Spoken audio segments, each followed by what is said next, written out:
பொங்கல தல பொங்கலா கொண்டாடலாம் அப்படின்னு சொல்லிட்டு தல ரசிகர்கள்லாம் வெயிட் பண்ணிட்டு இருந்தாங்க. பட் அது வந்து நடக்கவே இல்லை. ஏன்னா பொங்கலுக்கு ரிலீஸ் ஆக இருந்த விடாமுயற்சி திரைப்படம் பாத்தீங்கன்னா ரிலீஸ் ஆகல, தள்ளி போட்டுட்டாங்க. ஸோ எப்போ ரிலீஸ் ஆகும் அப்படின்றது தெரியாம இருந்த நிலையில இப்ப பாத்தீங்கன்னா ரசிகர்களை குஷிப்படுத்துற விதமா விடாமுயற்சி திரைப்படத்தோட ட்ரெய்லரை வந்துட்டு வெளியிட்டிருக்காங்க. ஸோ அதை பார்த்த ரசிகர்கள் வந்து ரொம்ப உற்சாகமா இருப்பாங்க. அண்ட் அது கூடவே பாத்தீங்கன்னா தலை வந்து ஒரு ஹிண்ட் கொடுத்திருப்பாரு. அவரோட அந்த கார் ரேசிங் அந்த டைம்ல பாத்தீங்கன்னா அவர் வந்து பத்திரிகையாளர்களையோ மீடியாவையோ சந்திச்சப்போ ஒரு ஹிண்ட் வந்து கொடுத்திருப்பாரு. என்னன்னா ஜான்ல வந்துட்டு ஒரு திரைப்படம் வெளியாகுது, ஏப்ரல்ல வந்துட்டு ஒரு திரைப்படம் வெளியாகுது. ஆனா ஏப்ரல் இல்லனா மே அப்படின்னு சொன்னது குட் பேட் அக்லின்றது எல்லாருக்குமே தெரியும். ஆனா ஜனவரி எண்டுக்குள்ள வந்து ஒரு திரைப்படம் ரிலீஸ் ஆகுதுன்னா அது வந்து விடாமுயற்சி. ஸோ விடாமுயற்சி திரைப்படம் வந்துட்டு ஜனவரி 23 ரிலீஸ் ஆகும் அப்படின்ற மாதிரி எல்லாரும் எதிர்பார்க்கிறாங்க. ஸோ இதுவும் வந்து ரசிகர்களுக்கு ஒரு ஏமாற்றத்தை கொடுக்காம ஜனவரி எண்டுக்குள்ள வந்து ரிலீஸ் பண்ணா நல்லா இருக்கும். ஸோ யாரெல்லாம் வந்து விடாமுயற்சிக்காக வெயிட் பண்றீங்க அப்படின்றத கமெண்ட்ஸ்ல சொல்லுங்க.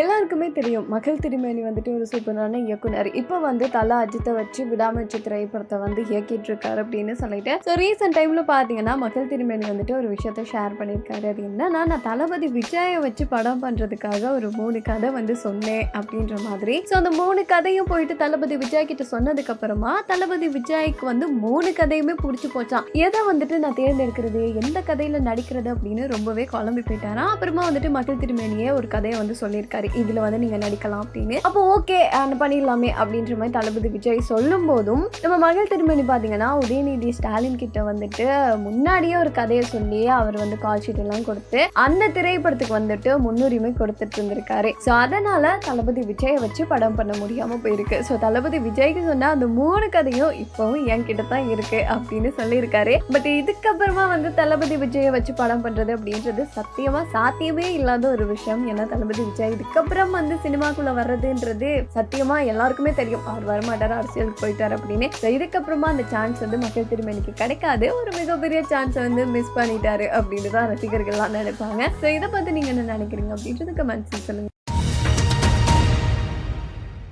தமிழ் சினிமால முன்னணி ஹீரோக்கள் ஒருத்தரா விளம்பரவர் தான் நம்ம நடிகர் விஷால். ஸோ நடிகர் விஷாலோட நடிப்புல ரீசெண்டா வெளியான திரைப்படம் அப்படின்னா எல்லாருக்குமே தெரியும். 13 வருஷங்கள் கழிச்சு வெளியாகி இருக்கக்கூடிய மத கஜ ராஜா திரைப்படம் தான். இந்த திரைப்படத்துக்கு முன்னாடி பாத்தீங்கன்னா ரத்தனம் திரைப்படம் வந்துட்டு 2024 வெளியாகி இருக்கும். அந்த திரைப்படம் வந்துட்டு தோல்வி அடைஞ்சிச்சு. அண்ட் அதுக்கு முன்னாடி வெளியாகி இருக்கக்கூடிய மார்க் ஆண்டனி திரைப்படம் வந்துட்டு வெற்றி அடைஞ்சிச்சு. இருந்துமே ரத்தனம் பாத்தீங்கன்னா நினைச்ச ஒரு வசூல வந்துட்டு குவிக்கல அப்படின்னு தான் சொல்லணும். ஸோ தோல்வி அடைஞ்சிச்சு. இப்போதான் இந்த வருஷம் ஆரம்பிக்கும் போதே விஷாலுக்கு வந்துட்டு அமோகமா ஆரம்பிச்சிருக்கு அப்படின்னு தான் சொல்லணும். ஏன்னா 13 வருஷங்கள் கழிச்சு வெளியாகி இருக்கக்கூடிய மத கஜ ராஜா திரைப்படம் வந்துட்டு மக்கள் மத்தியில அமோகமான வரவேற்பு பெற்ற திரைப்படமா அமைஞ்சிருச்சு. அது மட்டும் இல்லாம இந்த திரைப்படம் வந்துட்டு வெற்றியடைகிறதுக்கு மிகப்பெரிய ரீசன் அப்படின்னா சந்தானத்தோட காமெடி அப்படின்னு சொல்லலாம். எல்லாருக்குமே தெரியும் சந்தானம் வந்துட்டு இப்ப காமெடியில இருந்து ஹீரோவா மாறிட்டாரு. பட் எல்லாரும் வந்து எதிர்பார்க்கிறது என்னன்னா சந்தானத்தோட அந்த ஒரு காமெடி அப்படின்றது தான். ஏன்னா அவரோட காமெடிக்கு வந்துட்டு அப்படி வந்து ரசிகர்கள் இருக்காங்கல்ல. சோ அந்த காமெடி சந்தானத்தை மறுபடியும் பார்க்க முடியுமா அப்படின்னு நிறைய பேர் வந்து கேட்பாங்க. பட் ஹீரோவா ஆகிட்டு காமெடினா மறுபடியும் வருது அப்படின்றது வந்துட்டு கண்டிப்பா யாரும் பண்ண மாட்டாங்க. அதை சந்தானமும் பண்ண விரும்ப மாட்டாரு. இருந்துமே 13 வருஷங்கள் கழிச்சு இந்த ஒரு திரைப்படத்துல சந்தானத்தை காமெடியனா பார்க்க முடியுது. சோ இதுக்கே பாத்தீங்கன்னா ரசிகர்கள் வந்துட்டு ஒரு மாதிரி வரவேற்பு கொடுத்துட்டு வராங்க.